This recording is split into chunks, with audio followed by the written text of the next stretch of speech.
Queridos, eu queria repartir brevemente aqui um pouquinho do que está no meu coração como fruto da minha devocional hoje. E depois eu descobri que é tudo isso também que Deus vai usar a vida do Cláudio e do Paulo Júnior na sequência para ministrar. A palavra de Deus descreve diálogos importantíssimos que Jesus teve com seus discípulos em vários segmentos. Descreve como Jesus convocou seus discípulos, descreve como que Jesus orientou seus discípulos na trajetória deles enquanto aqui. Mas hoje de manhã, na minha devocional, o Espírito Santo me lembrou, até porque hoje é um domingo onde para nós, uma nação cristianizada, especialmente cristianizada e católica, a gente está hoje celebrando domingos de Ramos. Quem sabe o que é isso na sua cultura? Quem sabe o que é domingo de Ramos? Também poucos. Deve ser um auditório composto hoje aqui de muitos irmãos protestantes, né? Porque a gente foi distanciando dessa prática do domingo de Ramos. Mas domingo de Ramos se celebra a entrada triunfal de Jesus em Jerusalém. Inaugura aquilo que o profeta anunciou que aconteceria com Jesus em Jerusalém. E a palavra de Deus diz que ele entraria em Jerusalém, ele seria aclamado como um rei e ele entraria montado num jumento. Você imagina você esperar o Messias, o rei de uma nação, e ele chega num jumentinho. Mas Jesus não chegou no jumentinho aleatoriamente. Jesus, toda a vida de Cristo, ela traduziu o que foi anunciado pelos profetas e aquilo para qual o Senhor enviou Jesus para a terra. E eu lá meditando sobre isso, o Espírito Santo saltou no meu coração uma pergunta que o próprio Jesus fez para os seus discípulos. No Evangelho de Mateus tem essa conversa ali de Jesus com os seus discípulos. Ele diz assim, chega para os discípulos e diz assim: Rebeca, o que o mundo está dizendo a respeito de mim? Os seus discípulos prontamente diz aquilo que os profetas anunciaram, que o Senhor pode ser Isaías, todos aqueles profetas. Porque o Cláudio hoje de manhã me lembrou que todos aqueles profetas, o povo de Israel acredita que eles não morreram, eles só foram trasladados, eles eram vivos ainda. E aí Jesus ouve aquilo, aí ele dá uma pausa e ele fala assim: Rebeca, e você? Que você diz que eu sou para os homens?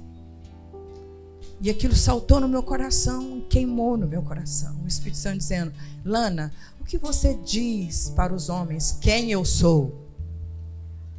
Irmãos, o que nós temos dito para Goiânia quem Jesus é? O que nós temos dito para os nossos parentes, familiares, filhos, maridos, que Jesus é?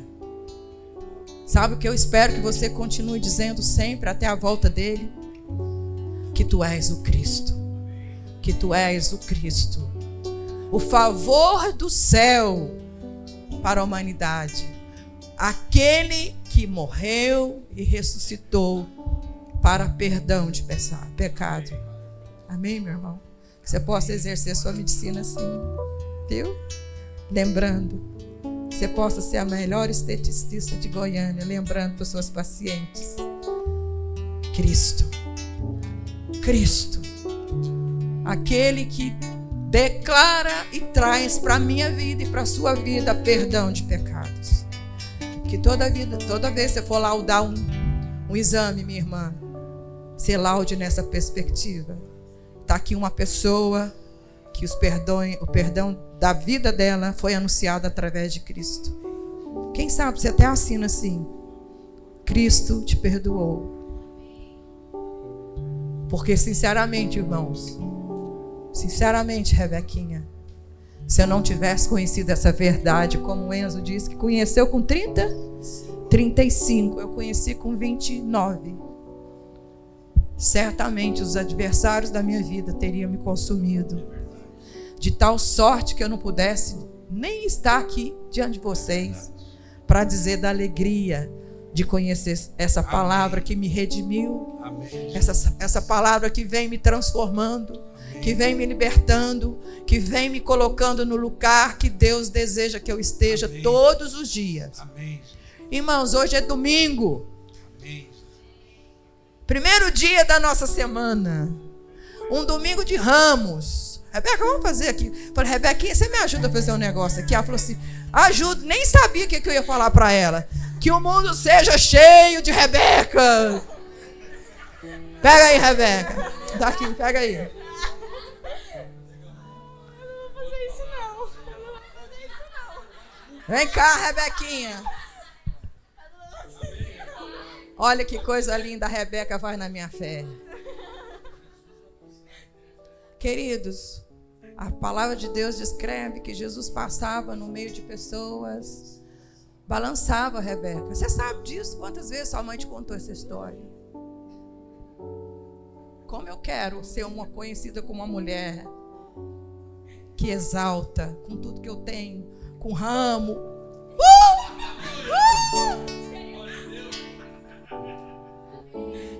Com tudo que eu sou. Porque Cristo me ressuscitou, me salvou. Porque Ele amou a minha vida de tal maneira. Oh, minha mãe me amou, meu pai me amou, mas ela não subiu na cruz, não morreu e nem enfrentou a morte para ressuscitar. Como eu digo isso para os meus filhos. Mamãe te ama demais, mas está longe. Está longe do amor de Cristo. Mas eu continuo desejando amar o Paulo Júnior nessa dimensão desse amor. Um amor de cruz, um amor de oferta, um amor. Vamos cantar, Rebequinha? Por amor! Ei, deixa essa imagem sair do seu coração, Rebequinha. Vai, Rebequinha. Vem mais. Vem, povo de Deus. Senhor! Jesus! Bem mais que as forças, Poder e reis, a natureza e tudo que se fez, e mais que tudo criado por tuas mãos. Deus, tu és o início, meu. Ó, peraí, Enzo. A cultura grega celebra a vida quebrando taça. Aleluia!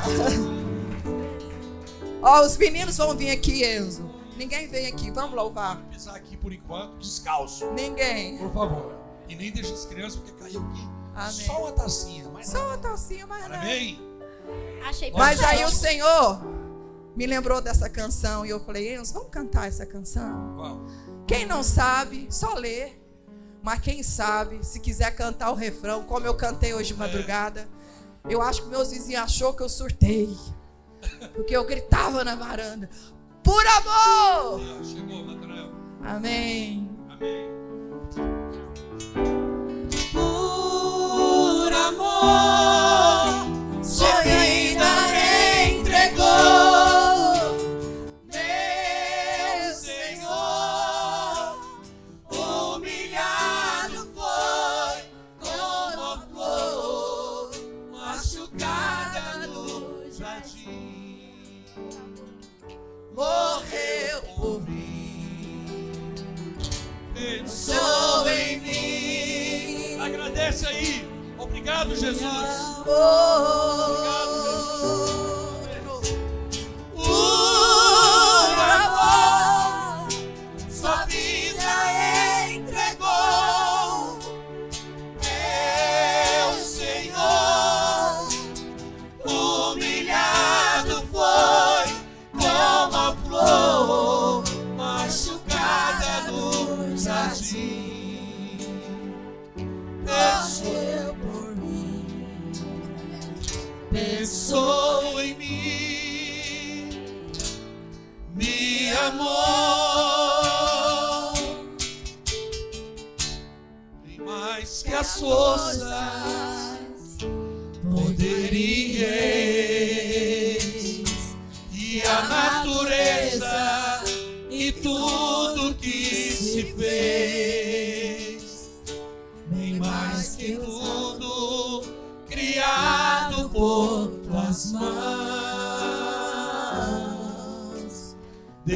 Tu és o início, meio e fim. Tu és, Senhor.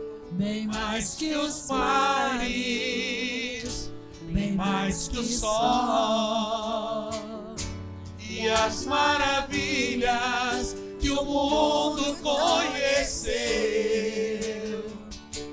e as riquezas, tesouros dessa terra, incomparável és pra mim.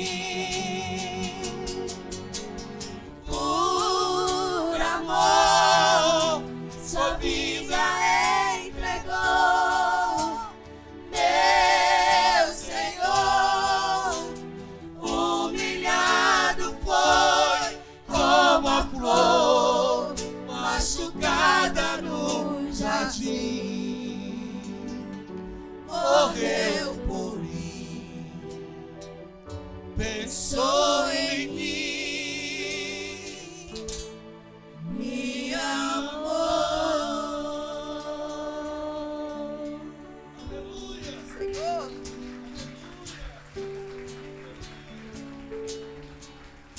Senhor, nessa manhã, queridos, eu te dou alguns segundinhos para você fazer uma oração de rendição. Senta. Quem sabe você precisa, nesse momento, dizer para Jesus que você deseja refazer a sua aliança com Ele, deseja declarar para Ele que Ele é a sua única suficiência, que nele todas as coisas em você encontram o sossego e a paz do Senhor. Vou te dar alguns segundinhos. Ele se entregou. E nesse primeiro dia da semana, diga: eu recebi Jesus. Faz essa oração de rendição. Eu recebo toda a vida de Cristo para mim, ó Deus. Eu recebo toda a vida de Cristo. Em nome de Jesus. Tu és Deus de favor. Tu és Deus de favor.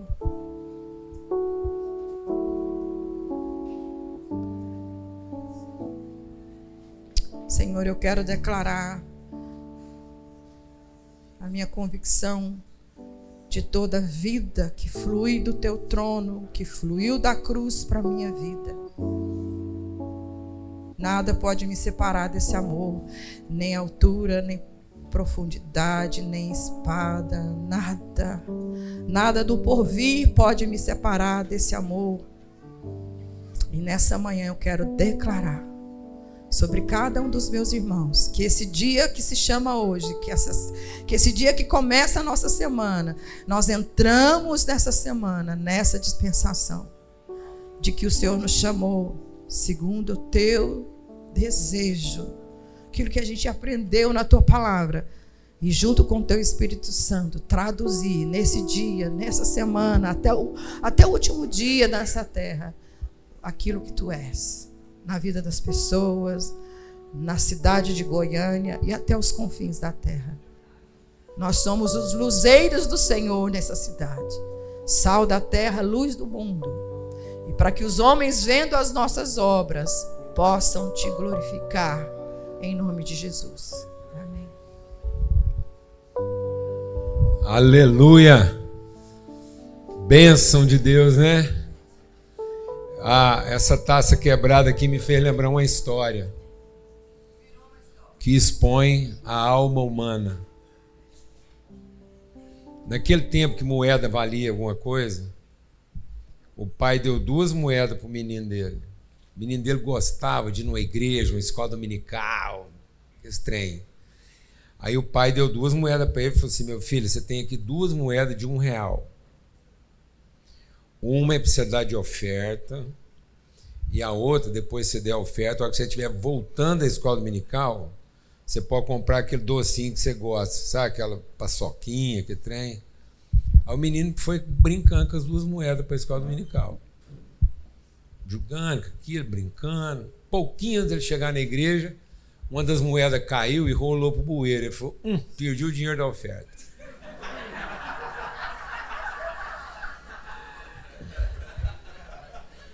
Então, Cláudio, sinto muito, mas alguém quebrou sua taça.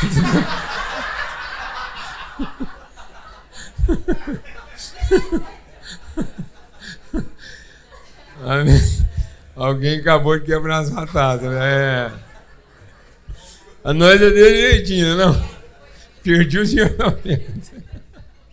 Aqui nós pode tudo, você sabe, né? Porque já fui bêbado, já bebi demais na madrugada.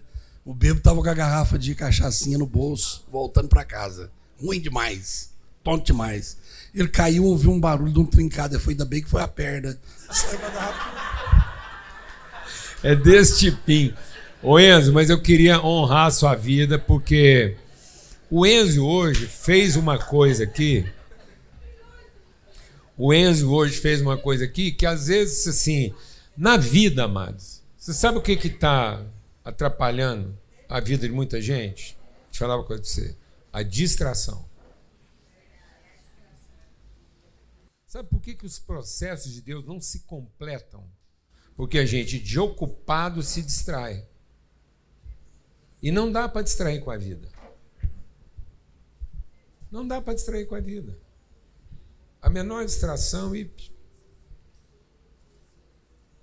Então, se ocupe, mas não se distraia. Por isso eu quero voltar à luz aqui. É uma coisa que o Enzo fez aqui mais cedo, e eu até comentei com o Cláudio na hora. Falei, Cláudio, olha que coisa, que ensinamento fantástico. O Enzo, dando o testemunho dele a respeito da nossa relação, ele começou a identificar e a nomear relacionamentos no meio da congregação. Fulano com fulano, não foi? Moreno com Gorbian, Marcos com Antônio. Amados, isso é de uma preciosidade. Porque muitas pessoas estão tratando a coisa de forma tão impessoal, tão... O coletivo ocupou o lugar da amizade. Então nós estamos sendo uma coletividade sem ser uma comum unidade. Então o povo hoje está atrás de uma grande reunião, em vez de estar atrás de um encontro. O que estabelece a verdade não é você fazer parte de uma multidão. Sabe o que estabelece a verdade? Você encontrar uma relação. Onde estiverem 2 ou 3 se encontrando, aí a verdade se estabelece. Você pode estar na maior reunião do mundo, você pode estar num ginásio lotado, a verdade está sendo proclamada e ela não se estabelece. Mas encontre uma relação e a verdade será estabelecida. Hoje nós vivemos um mundo cheio de fraternidade sem nenhuma amizade. As pessoas não são amigas, elas são fraternas, porque o ambiente que ela frequenta é de conveniência, ela não tem o menor compromisso com aquilo até o primeiro desapontamento. Por isso, presta atenção no princípio. Quando Deus falou, agora vocês vão ocupar a terra prometida. Vai ocupar a terra prometida? Quem vai começar? Judá. Sabe o que foi Judá que fez? Judá não estabeleceu uma estratégia.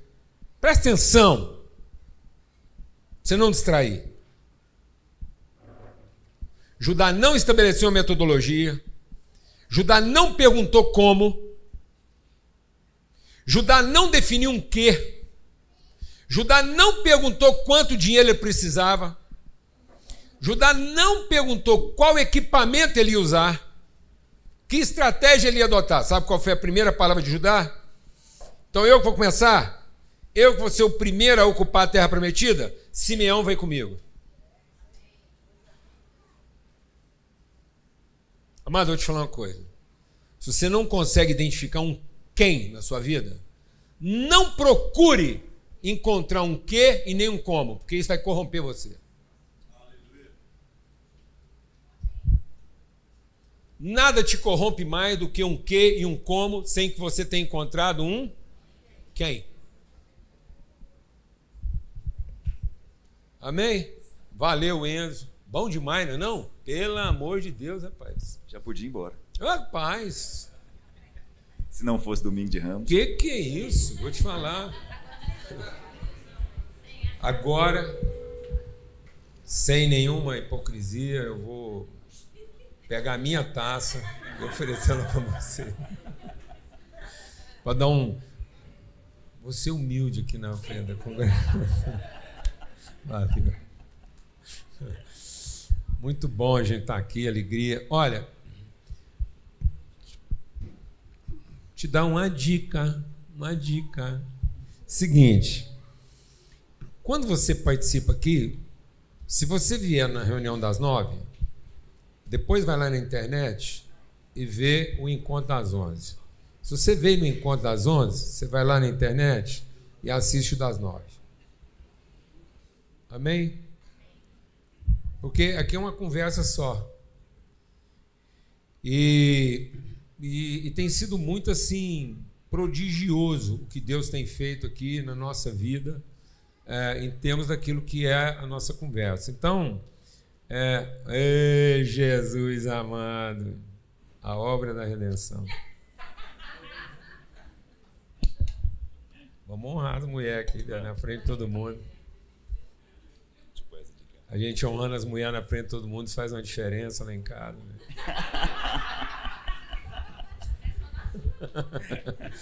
Tô falando lá em casa, entendeu? Na casa de todos nós. Nada por interesse, mas que ajuda, ajuda. Então, seguinte, uma das coisas que a gente... Eu falei muito na primeira reunião, por isso eu queria te ouvir mais agora do que eu falei antes.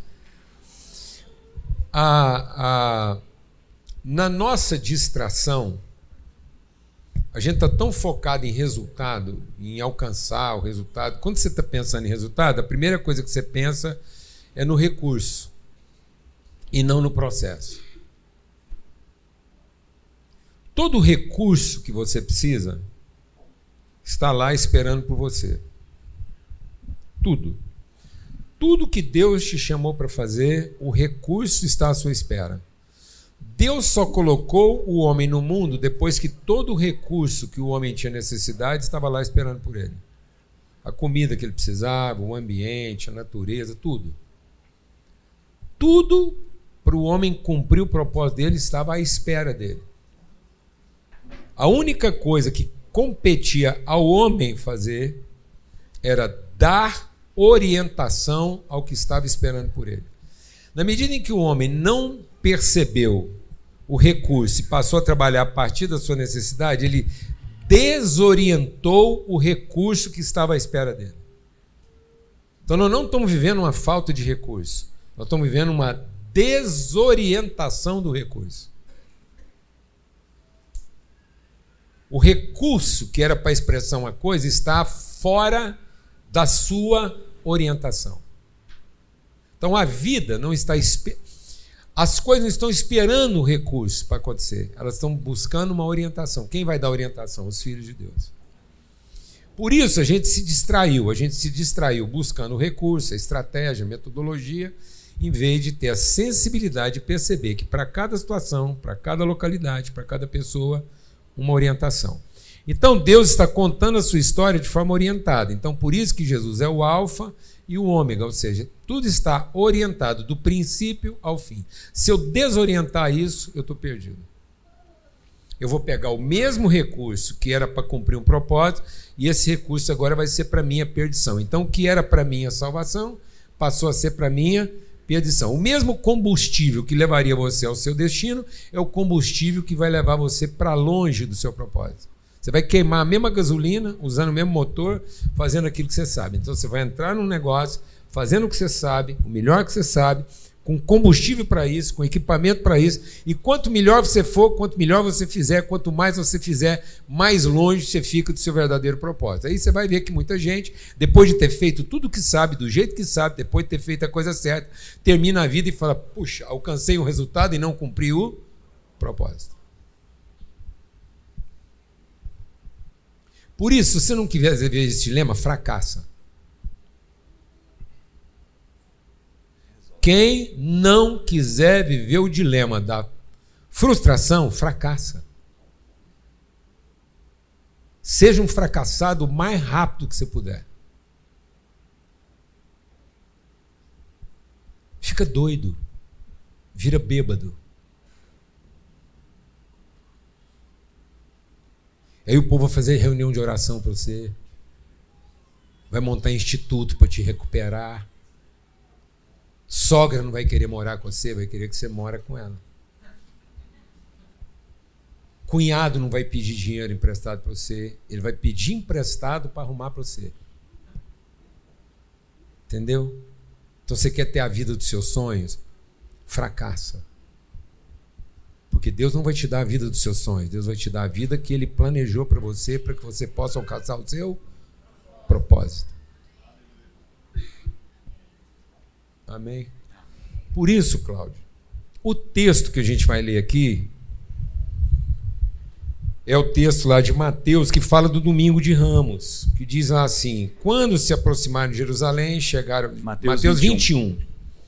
A Betfagé, no Monte das Oliveiras, Jesus enviou 2 discípulos, dizendo: vão ao povoado que está adiante de vocês, logo encontrarão uma jumenta amarrada com um jumentinho ao lado. Desamarrem-nos e tragam-nos para mim. Se alguém perguntar algo, digam que o Senhor precisa dele e logo vai devolver. Ora, se todo o recurso que eu preciso já estava à minha espera, eu não preciso ser dono de nada. Glória a Deus. Eu quero chegar nesse grau de evolução humana. É um desafio, mas se Deus quiser, eu vou chegar nesse grau de evolução humana. Quando a gente é menino, a gente precisa ser dono. Depois que a gente fica amadurecido um pouquinho, você consegue alugar. Mas na hora que você ficar maduro mesmo, você só usa emprestado. Glória a Deus. Aleluia. Porque a hora que você terminou o propósito, você faz o quê? Devolve. Glória a Deus, velho. Amém, amado? Isso é um grau de evolução. Viu? Quando você está começando lá, que você precisa, você é dono. Depois você amadurece um pouquinho, você consegue tudo alugado. Amém? Até que você atinge o nirvana. Aí, meu filho, você vai entender que na vida é tudo o quê? Emprestado. É entregue a você para que você cumpra o propósito, depois você devolve para quem é dono. Glória a Deus, amado, aleluia. Bom, vamos lá. E aí ele foi lá e aconteceu que se cumprisse o que fora dito. Eis que um rei vem a você humilde. O rei vem humilde e montado em um jumento, num jumentinho, cria de jumenta. Os discípulos foram, fizeram o que Jesus tinha ordenado, trouxeram a jumenta e o jumentinho, colocaram sobre eles seus mantos. Sobre este Jesus montou. Uma grande multidão estendeu os mantos sobre o caminho. Outros cortavam ramos de árvores, espalhavam pelo caminho. Enquanto isso, algumas taças eram quebradas. A multidão que ia adiante dele e os que seguiam gritavam: Hosana ao que vem em nome do filho de Davi. Bendito é o que vem em nome do Senhor. Hosana nas alturas. Amém. Glória a Deus. Olha, a nossa distração está roubando de nós a pedagogia. Quando eu era menino, as pessoas iam lá nas cerealistas, enchia sacos e sacos de palha de arroz. Era palha, na época era palha de arroz, o que sobrava. Levava para casa para tingir, pegava serragem das serrarias, e aí a gente juntava serragem, juntava palha de arroz, coloria aquilo, e faziam mosaicos maravilhosos na rua. Quantas vezes a rua de casa foi toda decorada de um lado do outro, com mosaicos inteiros assim, feitos pelas pessoas, crianças, adultos, com desenhos bíblicos, castiçais, tudo. E depois aquilo a chuva lavava. Então era um momento de arte popular, falando sobre a história, traduzindo a história nas ruas da cidade, um momento lindo, sem nenhum apego, com total disposição artística, e uma coisa tão linda, em que todo mundo participava, várias expressões, para contar uma história. E eu creio que hoje a nossa insensibilidade está fazendo a gente perder o sentido da história. Há uma história a ser contada, e a gente está tão interessado em ter Jesus como Salvador que não entende a caminhada que Ele quer que a gente percorra para entender o caminho da salvação. Porque a gente quer o objeto salvo, mas não quer a trajetória de salvação. E é sobre isso que a gente queria começar esse domingo, que antecede o domingo da Páscoa, essa história, né? O que isso significava, o que está se cumprindo aqui. A gente já falou bastante sobre isso na primeira reunião e vamos continuar falando, só que... A Lana, na primeira reunião, comentou que na geração dela os girassóis tinham um símbolo, né? Agora, para essa nova geração, a idade da Rebeca, o girassol tem um outro símbolo. O Domingo de Ramos tem um símbolo. E legal você contar essa história que eu não conhecia, não vivia essa realidade de ver essas imagens sendo formadas no asfalto e tal. Essa semana eu conversava com um grupo de pessoas a respeito do Apocalipse e comentava a questão dos símbolos em Apocalipse. Por que os símbolos? Porque o símbolo tem o poder de dizer mais do que a palavra em si. Então, uma imagem tem o potencial de dizer algo mais do que a imagem em si. Isso é um símbolo, né? O símbolo tem... O Picasso tem uma frase, eu gosto muito de uma frase do Pablo Picasso, pintor do espanhol, ele diz assim: a arte é uma mentira que revela uma verdade. Acho legal isso. Na verdade, não é uma mentira, é um símbolo... Uma realidade. Que é um símbolo, né? Uma imagem que revela uma verdade. Ó, Gênesis diz isso. Deus, quando quis expressar o que ele tinha para dizer, ele disse: façamos uma imagem que seja a expressão de quem nós somos. Então... E aí, nesse sentido, tenta imaginar essa cena que o Paulo Júnior leu aqui. Tenta imaginar. Nós estamos no universo judeu do primeiro século, Jerusalém lotada, a ponto de não caber as pessoas ali dentro. Todo judeu minimamente piedoso deixava Alexandria, deixava Elefantina, deixava as cidades tanto da Mesopotâmia quanto do Egito e iam em direção em toda a Judéia, o pessoal da Galileia, ia todo mundo para Jerusalém celebrar a Páscoa. Tinha uma semana anterior, a Semana dos Pães Ázimos, nós conversamos aqui na semana passada.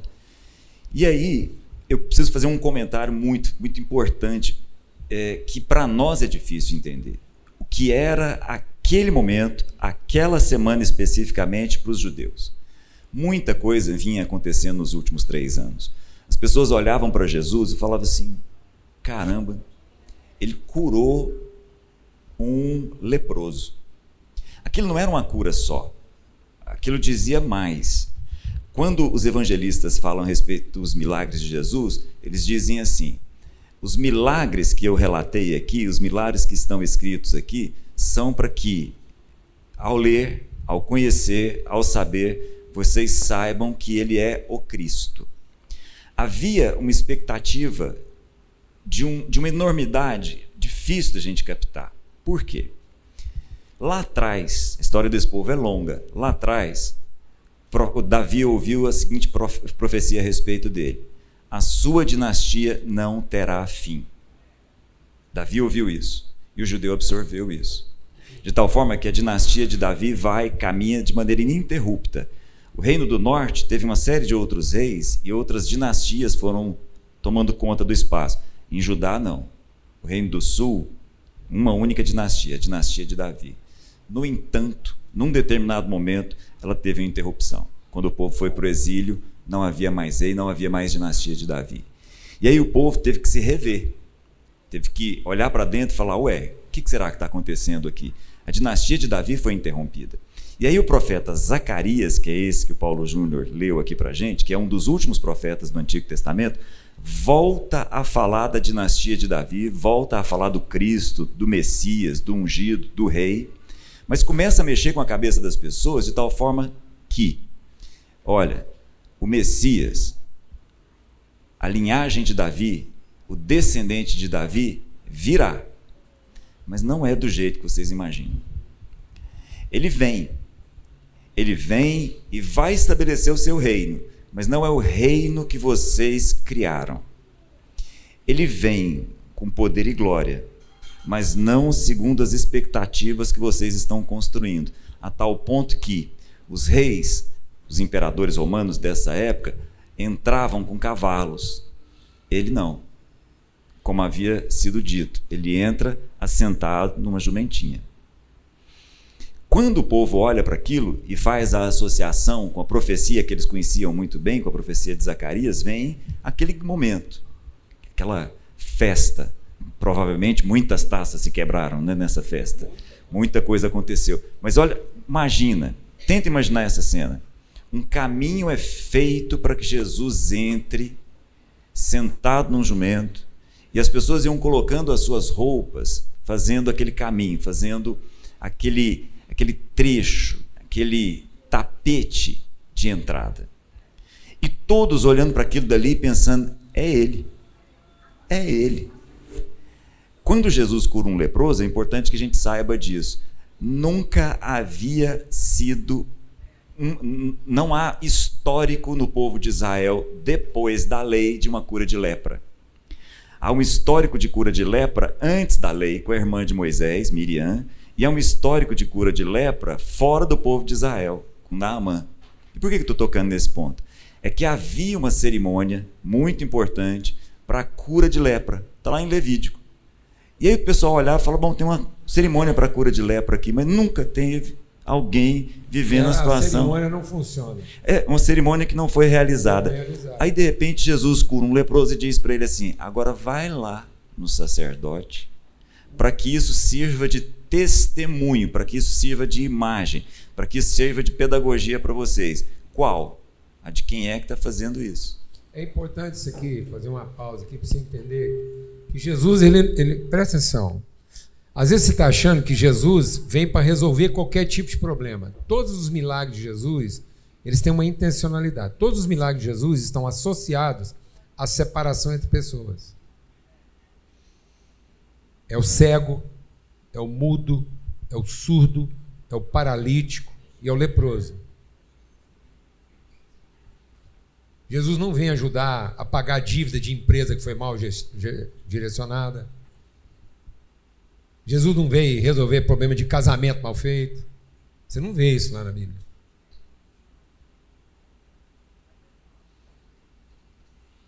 Isso é outro assunto. Casamento mal feito é resolvido por gente que teve os olhos iluminados. Amém, irmãos? Empresa mal administrada é resolvida por gente que teve os ouvidos abertos. Glória a Deus, irmãos. Então Jesus vem resolver problemas que culminavam na lepra. A lepra era o símbolo máximo do isolamento humano.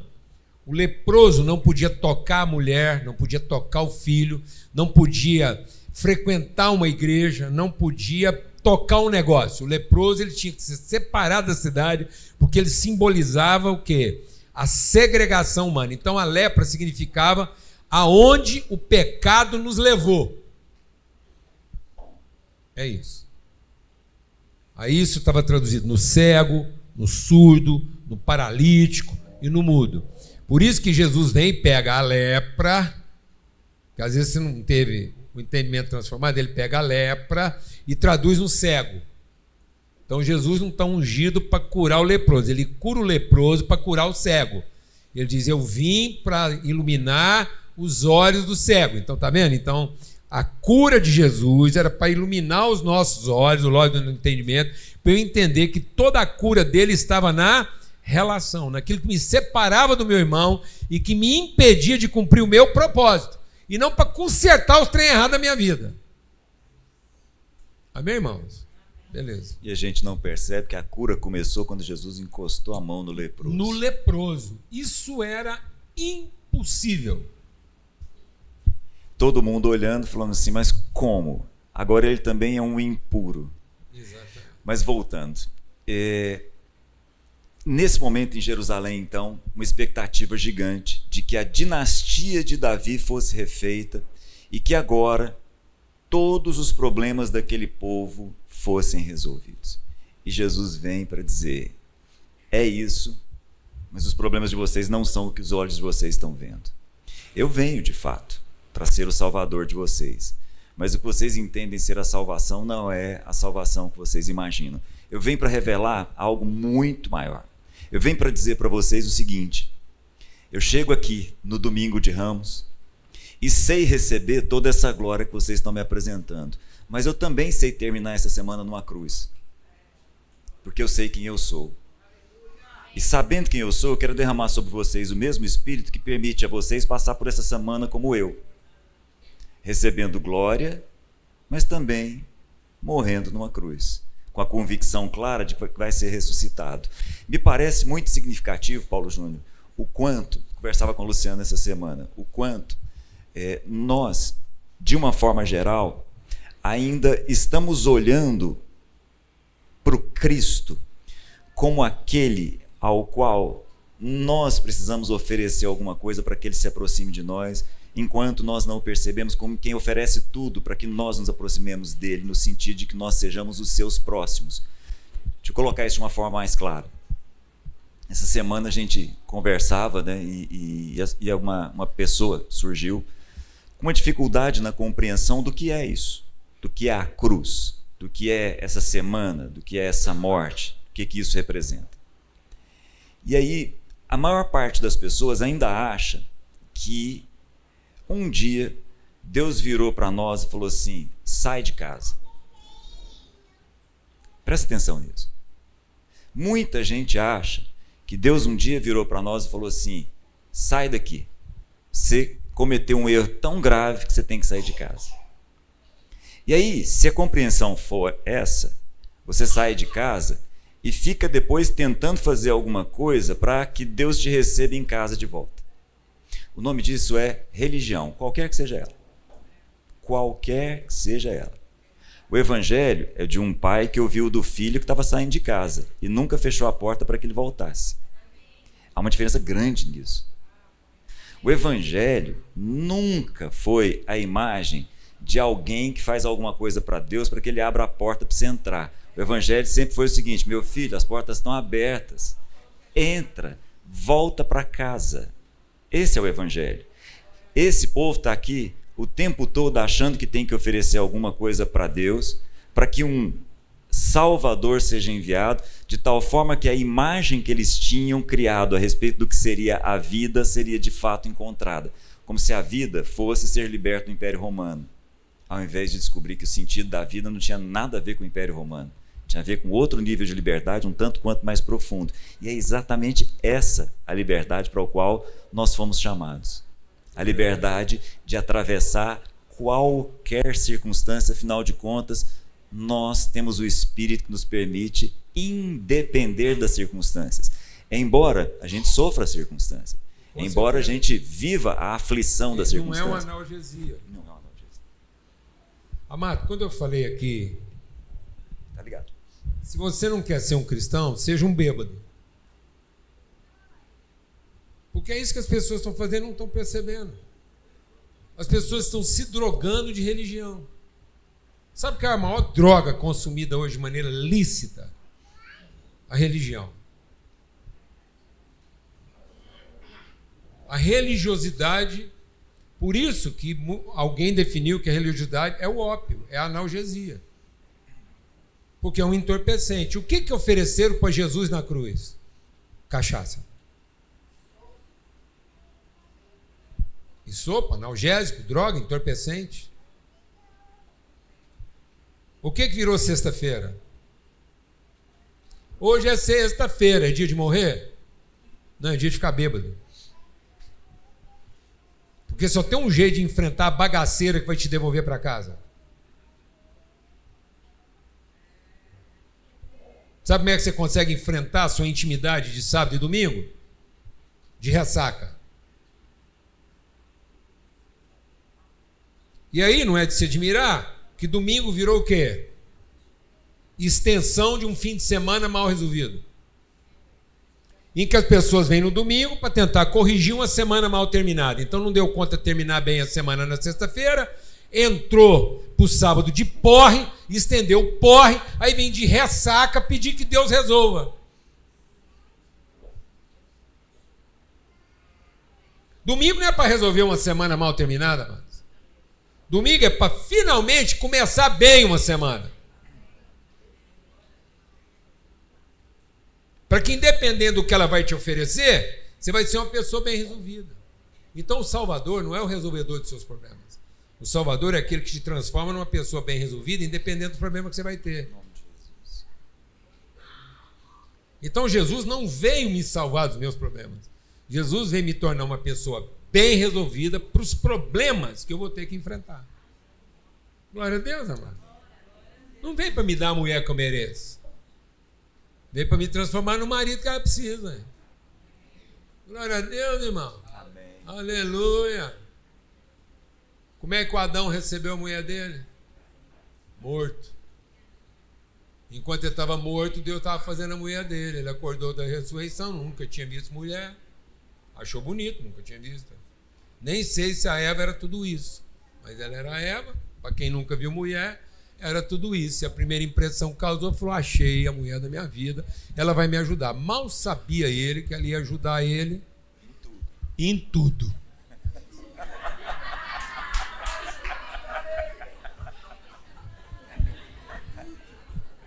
Ele ia saber daqui para frente que era a pessoa que ele ia amar tanto a ponto de entender que por ela valia morrer e não que por ela valia viver. Vale viver por aquilo que te interessa. Vale morrer por aquilo que você ama.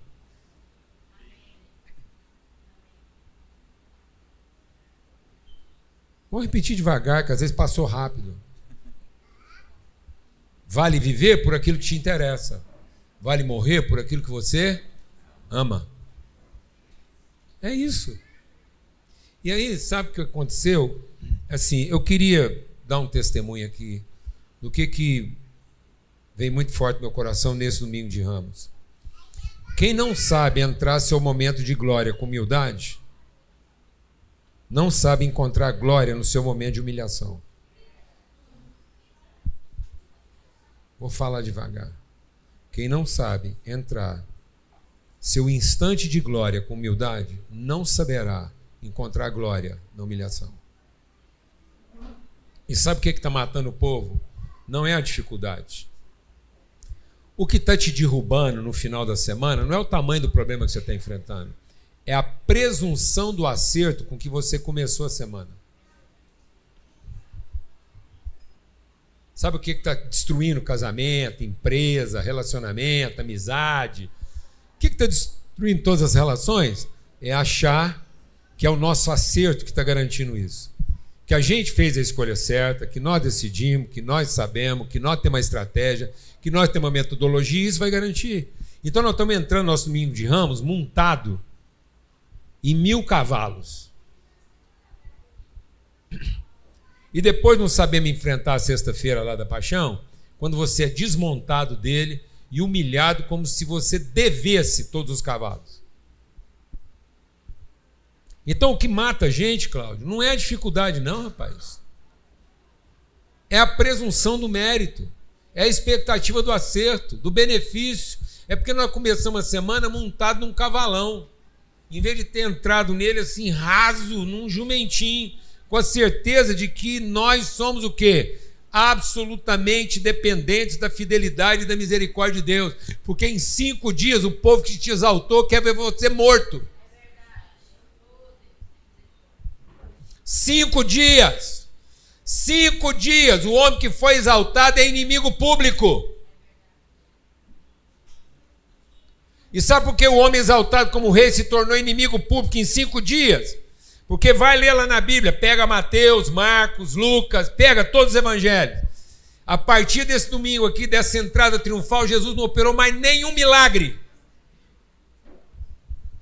Jesus não fez mais nada para atender a expectativa de quem quer que seja. Sabe o que ele fez depois dessa entrada gloriosa? Ele foi condenar a hipocrisia de quem frequentava a igreja. Ele foi dizer: vocês estão achando que eu vim aqui manter o culto de vocês e corresponder às suas ofertas, dízimo e oração? Eu vim aqui derrubar essa bagaceira. Porque vocês transformaram tudo isso em comércio. Tá bom? Depois disso aqui, ele foi lá falar assim: eu vou derrubar aquilo que vocês levantaram conforme a minha orientação. Eu dei uma orientação para vocês e vocês transformaram isso em outra coisa. A orientação que eu dei para vocês era para juntar pessoas, amar pessoas, chamar um inimigo de irmão. E vocês, a partir dos templos, cultos, dízimos e ofertas, estão chamando irmão de inimigo.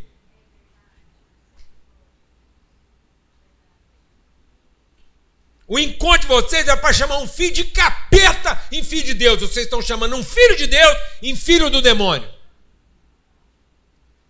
Ah, vocês estão achando que eu vou libertar vocês de Roma? Não, vou ensinar vocês a pagar imposto para quem rouba vocês.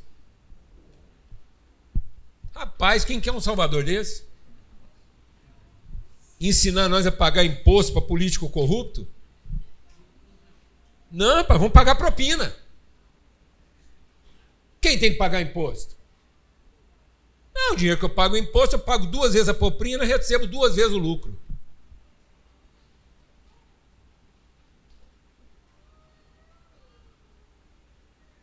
Jesus estava ensinando a pagar imposto. Foi isso que ele ensinou depois do domingo de Ramos.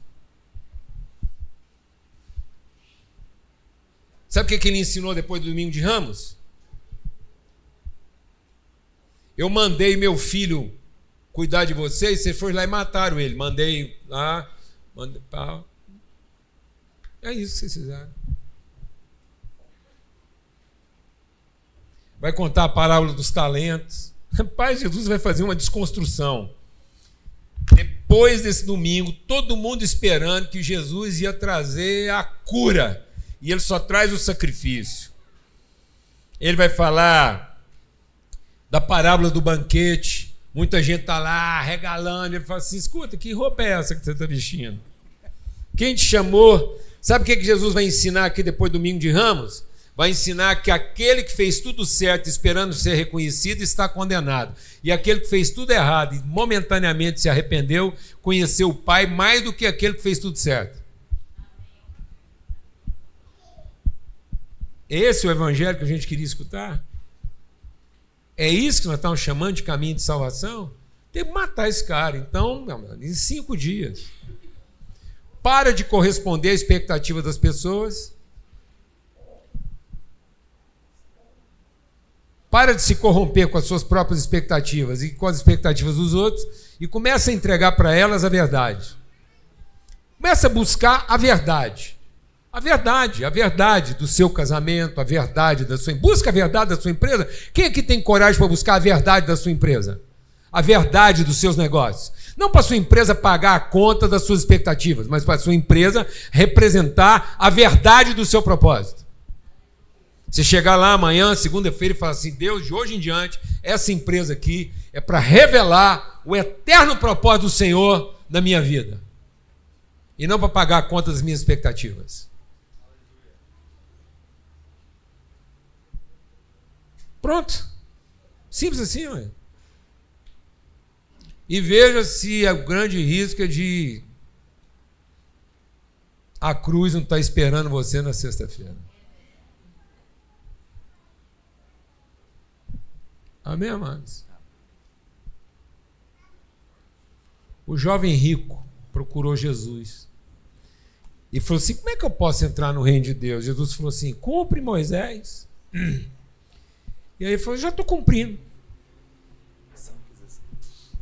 Já estou cumprindo. Então, isso quer dizer que o jovem rico era o quê? Não, dizimista.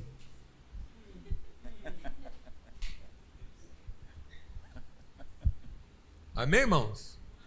O que o jovem rico era, Enzo? Dizimista, porque ele estava cumprindo Moisés. Né? Então o que o jovem rico era? Deus falou, então você é isso mesmo? Então fala o seguinte, porque tem um certo tipo de gente que se você não falar a língua que ele entende, não adianta. Então você quer conversar com Jesus empresarialmente, comercialmente? Então Jesus sabe conversar também. Ele fala, beleza, então tá bom. Então vende tudo. Então vamos falar de dinheiro? Vamos falar de dinheiro? É de dinheiro que você quer falar com Jesus? Você está precisando de dinheiro para resolver esse problema? Deu ruim. Deu ruim. A conta não está fechando. Entalou. É de dinheiro que você vai falar? Então Jesus fala assim, tá bom. Então pega o que te sobrou e entrega. É de dinheiro que Jesus está falando? Nunca foi. Mas ele vai ter que falar de dinheiro de um jeito que quem gosta de falar de dinheiro entenda. Amém, irmãos? Amém. É isso. Rapaz. Então, Cláudio, pelas misericórdias de Deus, o que nós estamos fazendo com os nossos filhos? Você está ensinando o seu filho a ter dinheiro para entrar na cidade com 1000 cavalos. E está fazendo seu filho acreditar que se um dia ele tiver dinheiro para comprar um transporte de 1000 cavalos, ele vai entrar na cidade como um conquistador. Sabe em quanto tempo isso cai? 5 dias. Se você não tiver formado um homem que sabe ser humilhado, ele não vai saber o que é ser glorificado.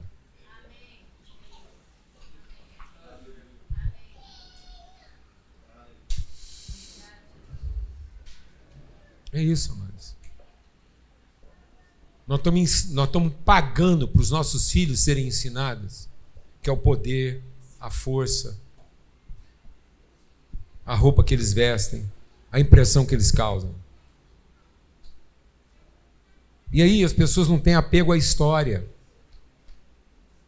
Perdeu o sentido da pedagogia, perdeu o sentido da pintura. A imagem ficou dessignificada. Deus trabalha com imagem? Trabalha. Deus trabalha com grife? Trabalha. Deus trabalha com grife. Deus trabalha com marca? Trabalha. Trago no corpo as marcas de Cristo. Então, Luciana, Deus trabalha com marcas e grife, assinatura, que conta uma história. Agora, para que você quer ter uma marca? Para que você quer uma marca? Para que você quer ter um relógio de marca? Um carro de marca? Uma roupa de marca? Porque você representa a história? Porque você traduz os valores que estão implicados naquela marca? Ou porque você quer causar uma boa impressão? Ou porque você quer impressionar? Você é alguém que conta aquela história? Você traduz Chanel?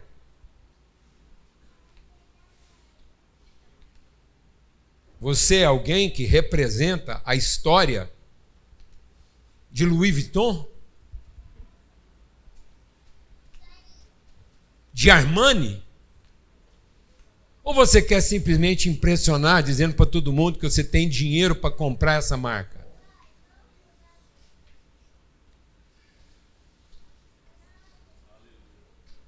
Hein, irmãos?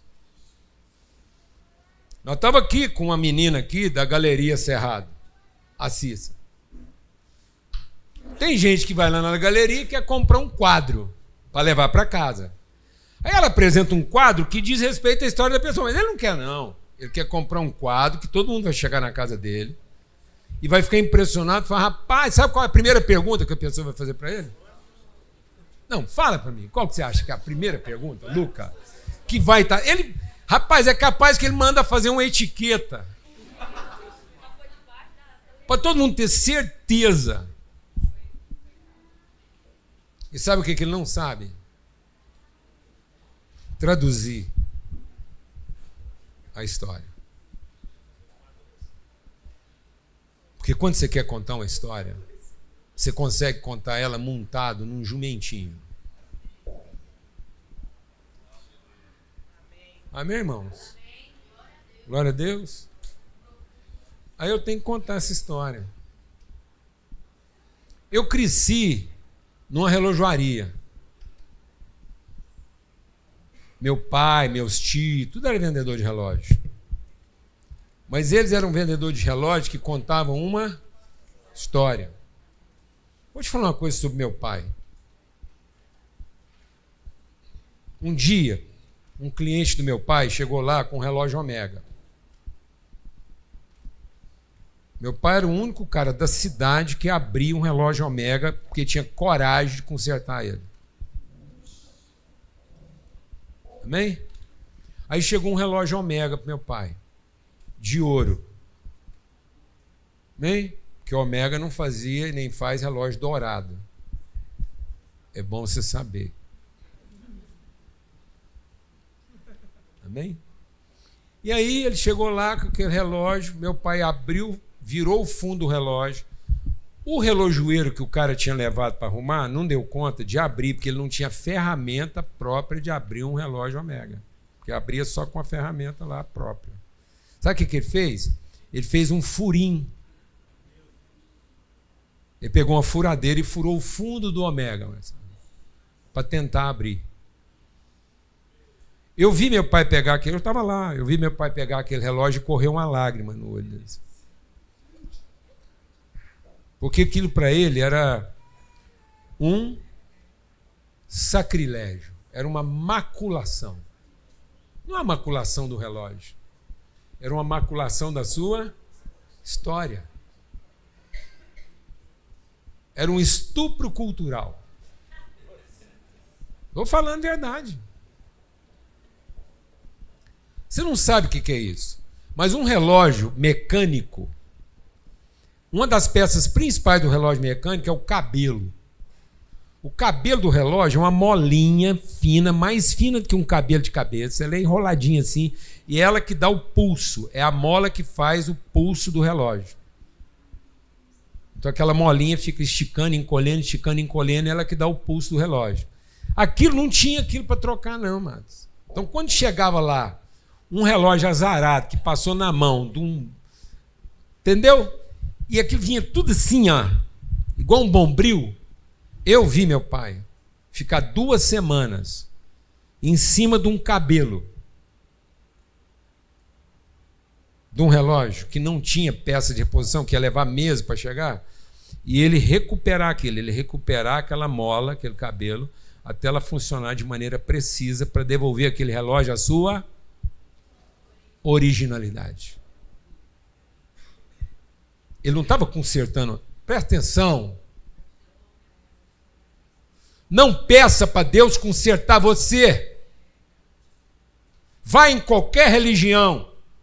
Procura qualquer líder, guru, influenciador. Procura qualquer ser humano e ele vai consertar você. Mas só quem te fez vai devolver você a sua originalidade.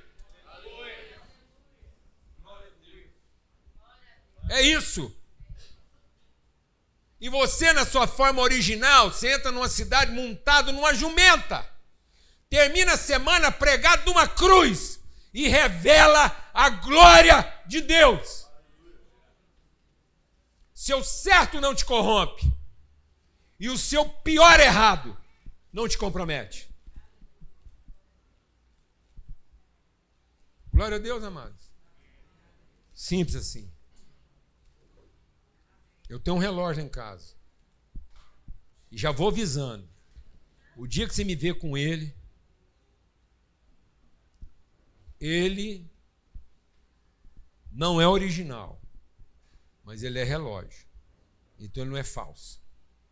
Ele marca a hora. Funciona com precisão. Lá no mostrador dele está escrito Beau Messier. Mas ele não foi fabricado pela Beau Messier. Beau Messier é uma marca tradicional e quem me deu de presente esse relógio mal sabia que eu tinha um relógio Beau Messier ganhado do meu tio quando eu formei para engenheiro. E um dia eu estava cochilando em casa com a porta aberta, alguém entrou e roubou meu relógio. Eu jamais ia comprar um Beau Messier de volta. Mas aí de um irmão que sentava nessa cadeira aqui, onde é que está lá, chegou para mim, falou assim: eu sei que você gosta de relógio, já percebi. Eu falei: não, o relógio tem a ver com a minha história. Conheço a história. Gosto de ver essa história traduzida. Ele falou: então, eu tenho um lá em casa que ele não é, ele é falso. Eu falei: então ele não é relógio. Eu falei: é relógio. Eu falei: então ele não é falso. Ele marca a hora? Ele falou: com precisão. Eu falei: então ele é relógio. Ele falou: só que é outra marca. Eu falei: pode trazer. O seu eu uso. E ele me deu de presente. Então, o meu relógio lá está escrito Beau Messier, mas a marca dele é José Maria. A hora que você vê lá Beau Messier no mostrador do meu relógio, você traduz para José Maria, que é a tradução daquele relógio para Beau Messier. Porque o Zé Maria sentava aqui, tosco, um homem simples. Toda a reunião que ele vinha aqui, terminava, ele me abraçava, falava assim: Paulo Júnior, entendi nada. Quero te falar, Paulo Júnior, que eu não entendi nada. mas fez todo o sentido. Cada vez que eu sento aqui, eu entendo menos. E cada vez mais faz sentido.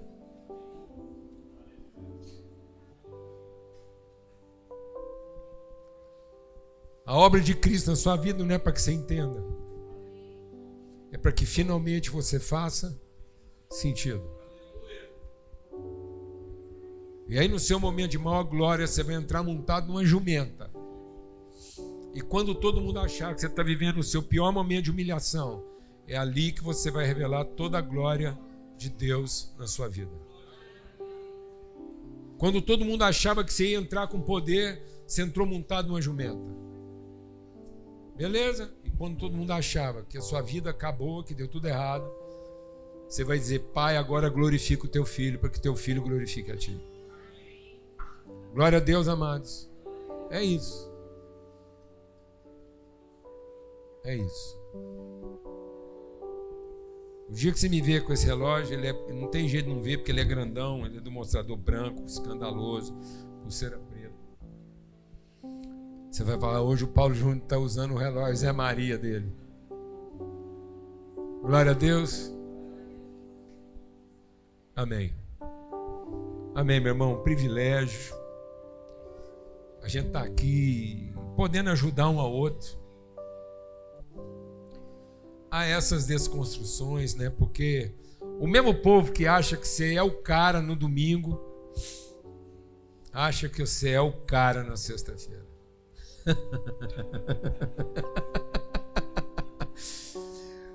O mesmo povo que acha que você é o cara no domingo que vai salvar todo mundo, acha que você é o cara na sexta-feira que está prejudicando todo mundo.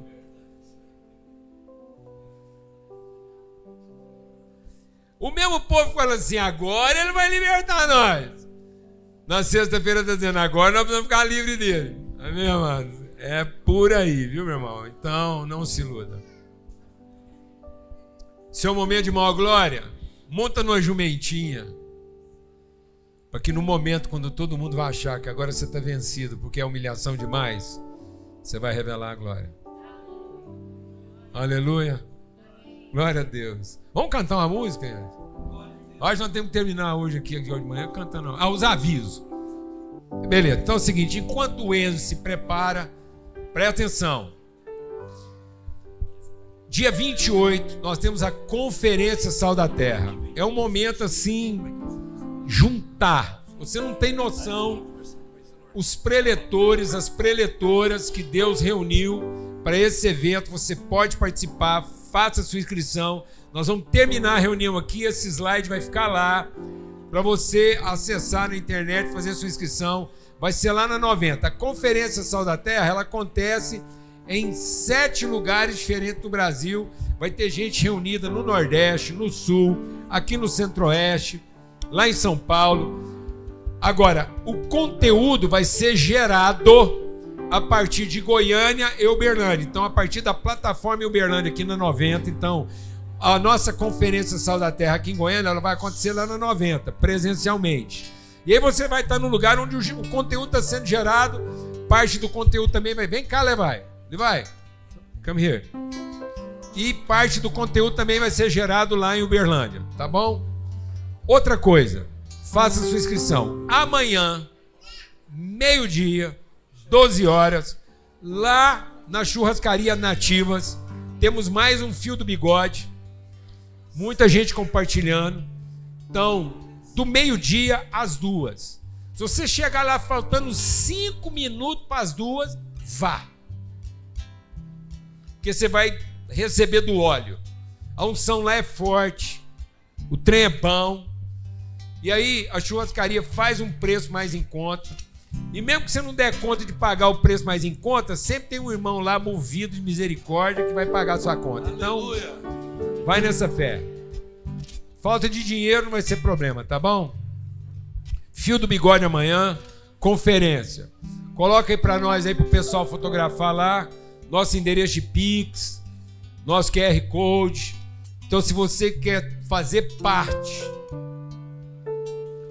Se você entendeu que é mais do que pagar uma taxa, mas é assumir a responsabilidade, beleza, tá aí a forma de a gente participar. O Levi tá aqui. Welcome home. O Levi vem lá do Reino Unido, da cidade de Hereford. É um irmão querido, um homem de Deus, um jovem. Tá solteiro.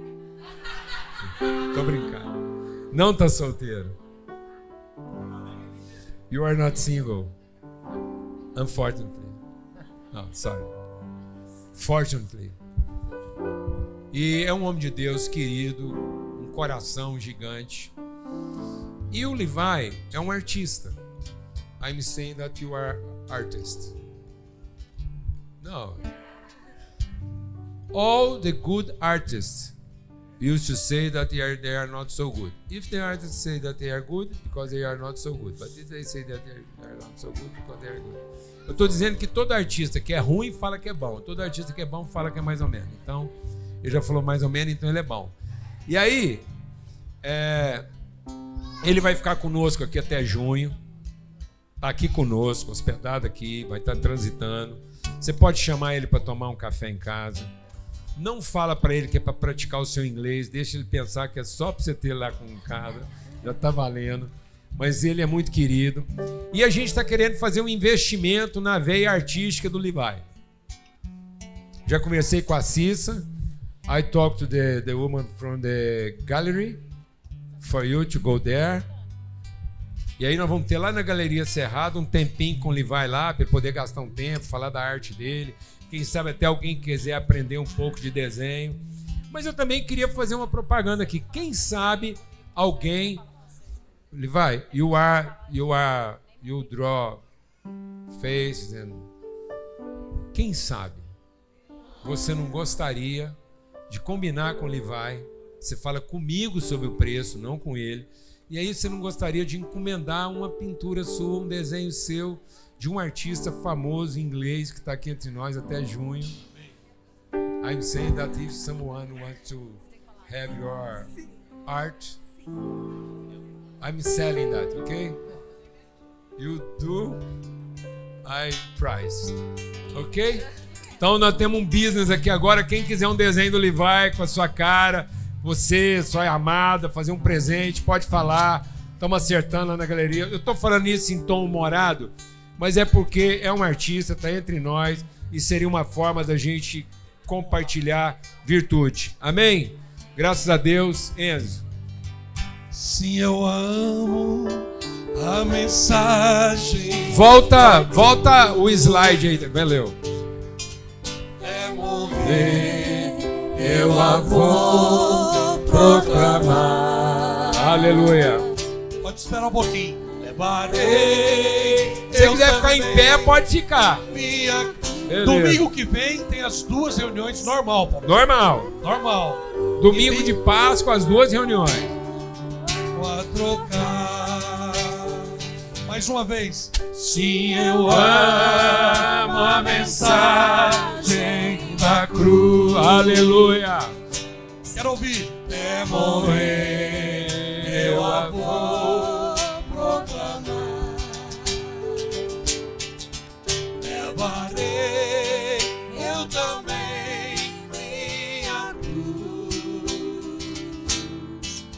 é por uma coroa trocar.